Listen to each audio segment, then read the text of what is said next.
Morning, Windmill. Hi, I'm Tony Fast's daughter.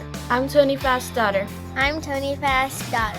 Our family has been blessed to farm in Montana For over 100 years now. And it wouldn't be possible without the great team we have and blessings from our Savior, Jesus Christ. Now it is time for combine number 1, because we work our entire fleet from the largest to the smallest number. So this is number 1. This is the finish line. Pretty much same thing. Hopefully video it better this time. But anyway, the feeder house chain, so this is coming off. Feeder house drive sprocket.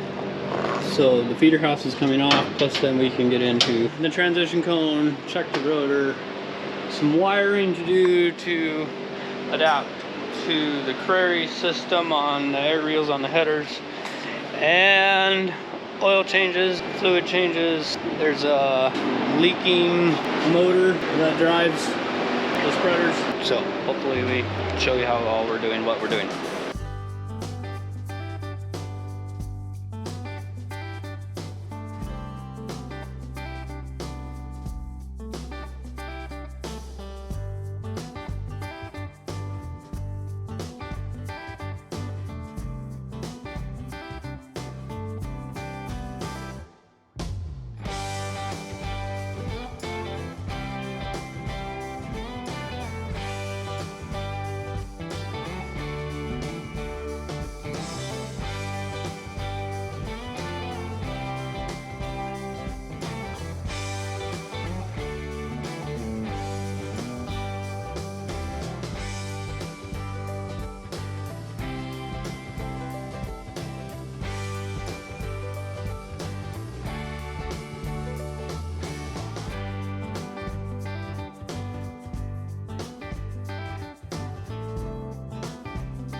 Well, the feeder house is gutted.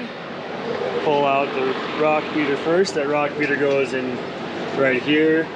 As the crop comes up, it's spinning to pull the grain through into the rotor, and it'll drop the rocks down into this. This door is open, but this is the rock trap, so we gotta get out and dump every once in a while. We're picking up lots of rocks. That's what the beater does, and that's why it's got all these big dents in there, hitting rocks.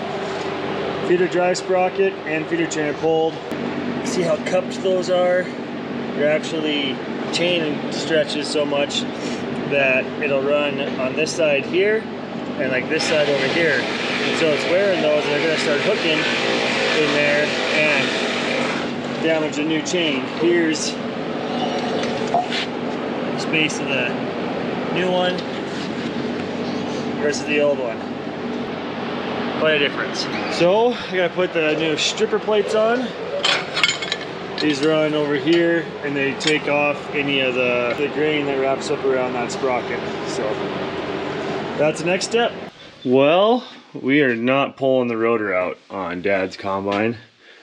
The vanes on his seem to be in okay shape. There's a lot of life left in them and not a ton of rock damage, except for right back in there.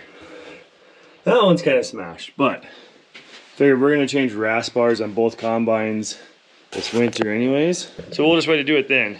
We're finishing a few gearbox oil changes on that. I worked on, got this all ready to go. That's ready to go back in.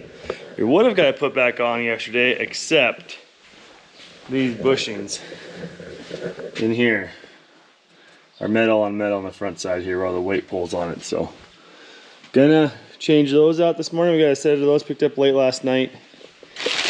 I don't know where they're at. Girls brought them out to the shop, but yeah, getting closer and closer. My combine, need to put it onto my header yet and run everything, set that clutch on the Curry fan, slip clutch, as well as cross auger. That's still sitting here for the pulse crops and canola. So getting a little bit closer. Yeah, that's not something we usually see in late July. It's actually August now, isn't it? Yeah, early August in Montana. But man, she came down hard. Dad said 64 inches an hour rain rate on his digital gauge, which I've never seen anything near that heavy. But it did a lot of damage. We got a half section that got clipped of wheat, a couple of 80s of durum that are toast, and chickpeas around here got beat up pretty good, the field corn, and yellow peas. So let's go check it out. I don't see a whole lot of pods on the ground. Chickpeas are pretty wiry, but we definitely lost some. Here anyway, we're right next to the yard. But I'm gonna go make sure neighbors' horses are still where they're supposed to be. It did do a pretty good number to them out here though at the edge of the pasture. The fields go another probably half mile further west yet around the south side of the pasture, but it rained hard. Washed a bunch of the chickpea pods off the field. It's always hard to get the big crops in the bin. If it's wet and you got good growing crops, it doesn't always tend to stay standing until harvest. But still wouldn't have justified hail insurance yet from the acres that are damaged, so that's good. Still ahead of the game there. Costs about 10 bucks an acre to put $100 of coverage on the crop, which is pretty expensive because we do end up getting quite a bit of hail here. So that means you'd have to have like 1,300 acres 100% hailed out for it to pay. So we're definitely not there yet, but there's more dollars damage done, but the hail would have taken a lot of hail coverage to cover that deal. So that's what crop insurance is for. We'll see where we end up. Let's keep looking. There's our snowmobile across the water area. Let's fill it back up a little bit. Looks okay out here. A little damage, not horrible. Mostly just rain and water again. Hey, guess what? Grasshoppers are back in the corn this year. I'd say some of this is grasshopper damage. Some of it's hail damage. But I did pick a cob. It was 14 round, 30 some long, 34 long, something like that. There's lots of cobs out here. Better get it sprayed for hoppers though. I mean, obviously should have some fungicide or something on it, but I don't know if it's worth putting it into it. See what it looks like in a day. South end of the corn definitely got hailed harder, and oh look, more water. Sweet. There's not many leaves left there. Luckily the pollination is done. Kernels are starting to fill, so the rain helped that, but I don't know what's going to do without any leaves. Time will tell. And here are the peas. These were all over knee high yesterday morning. There's a difference though, how peas can handle it compared to chickpeas.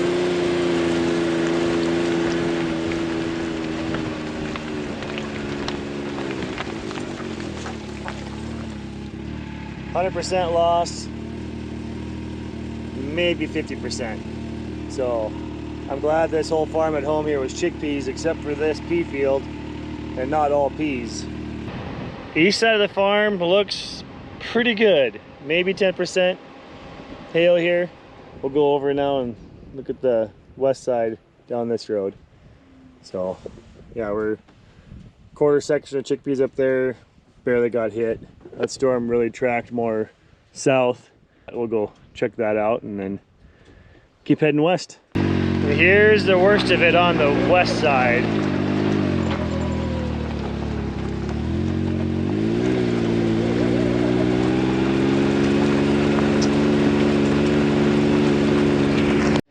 Alright, auger number 2.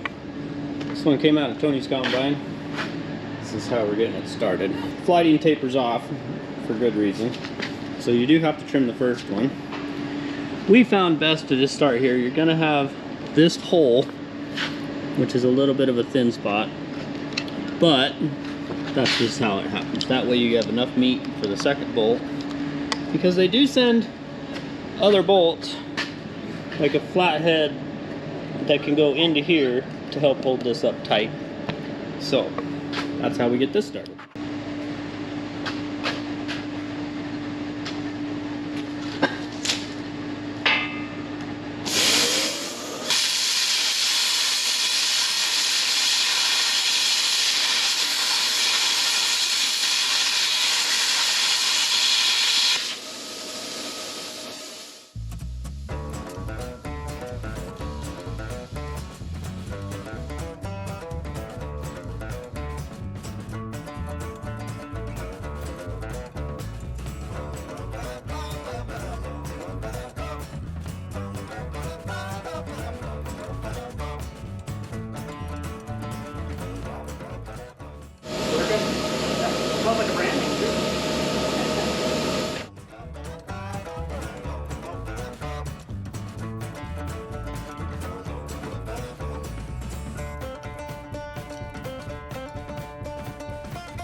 The instructions do say you leave this end one loose because this is beveled down and the next one slopes over, so it has to kind of go under, and then that lays back down on top of it. So.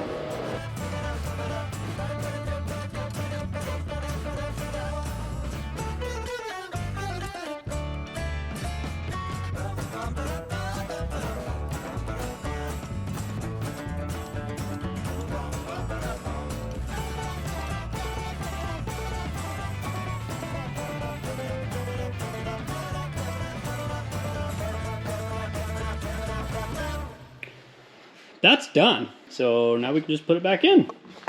And I'm pretty sure that's the last to do on the number 2 combine. Till we think of something else. Till we think of something else, yes, thank you. Let's not think. No more thinking. Okay. Well, these new FD250s with a Crary fan on them, we have interference here. So our thoughts are we're going to spread the axles apart a little bit further so that there's a hole for that fan to sit in. At least that's what we're thinking. So got the other header in the shop, we built some new brackets to make this happen.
Well, both headers are sitting on the trailers.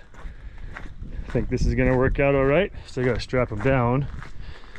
But with that axle move back, we got all sorts of clearance there. So that's what we're looking for. I think we're ready to take off with the headers now. Not sure if we're heading east for the winter wheat or west for the durum first. So I guess tomorrow morning I'll go check out the winter wheat one more time. I looked at the durum yesterday to check out some green spots. But we'll find out tomorrow where we're gonna go start cutting. Thanks for watching. Farm hard, pray harder, and we'll see you next video.